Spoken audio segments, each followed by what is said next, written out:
promises, nothing done. Every party that has come to power in Tamil Nadu has promised to save this river. Not one has delivered. Zero success rate, 6 decades running. Now, it's the TVK government's turn. In its maiden budget, Tamil Nadu allocated almost Rs 30,000 crore to the Municipal Administration and Water Supply Department. Restoring the Cooum and Adyar rivers is the flagship highlight.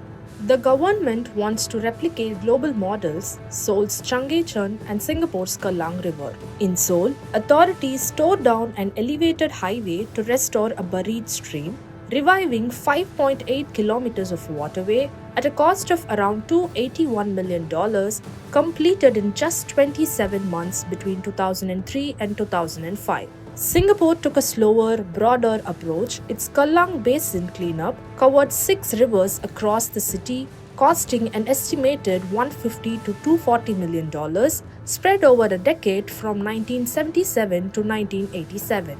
Two different timelines, one shared idea that a city's waterway can be brought back to life. Global tenders will now be invited to prepare feasibility and project reports. This is old wine in a new bottle.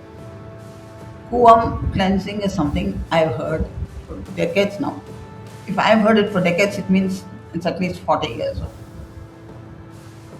Cooum does not need any cleaning. Chennai residents have to be cleaned. It's their duty. It's their duty to keep their surroundings clean. They mess it up and expect the government to clean it. They mess it up to a point beyond repair, beyond recovery. What can any government do now? Finance Minister Mari Woodson blamed previous governments for spending crores with nothing to show. But how different is this promise? Let's rewind.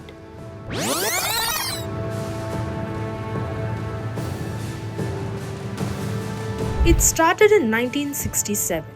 Then Chief Minister C.N. Annadurai launches the first Cooum improvement project, desilting the river, widening its channel. In the decades since, the river has seen wave after wave of restoration attempts. Foreign consultancy studies in the early 90s, central government sewage funding in the 2000s, a dedicated river trust formed in 2006, a World Bank-backed relaunch in 2008, and fresh crores sanctioned as recently as 2019 to plug the very same sewage outfalls still flagged today. The pattern repeats each time. Outfalls plugged on paper, not on the ground. Encroachment spreading along the banks, encroachment missing. The result? In 2022, the Central Pollution Control Board ranked the Cooum India's most polluted river. The National Green Tribunal has pointed out that 118 sewage outfalls still discharge wastewater into the river. Nearly 70,000 families live along its banks. See, Chennai has its rivers, so-called rivers, Kosastalayar, Cooum, Adyar, and as it expands furthermore, Cheyyar, Legavati on. They're actually very seasonal streams. They're not rivers like your perennial, high-flowing, intense-flowing rivers. They're very sedate and they're dependent on the monsoon. Their flows are determined by the monsoon. Such systems are normally very fragile, very, very fragile and vulnerable. So cleaning is very difficult. You can recover it to a point, not beyond that. Realistically speaking, it can be up to 40 to 45% recovery. That's all. And another thing we'll have to remember is Cooum is heavily manipulated by humans. It's historical. It's not a natural cause, no? We've manipulated it so many times. So full recovery is not possible. And if you take a segmented approach, that doesn't work because it's partly rural, partly urban. So what we need to do is redefine the restoration benchmarks to something realistic and then pursue it. The problem is we really don't know what restoration they are planning as far as the river Cooum is concerned. All that you get to see in these so-called restoration plans are walking track, cycle track, flood buffer and mangrove plantation. Just last year, a private tanker was caught dumping sewage straight into the river. Compare that to Paris. The Seine was cleaned up for the 2024 Olympics in 8 years.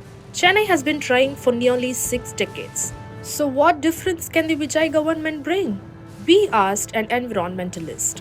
The TVK government insists that this time it will work.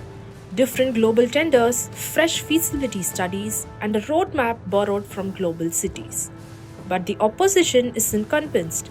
Just 85 days into office, the government is already facing questions over its budget claims. The DMK has accused TVK of repackaging old schemes, the same charge TVK has leveled at the DMK in the past.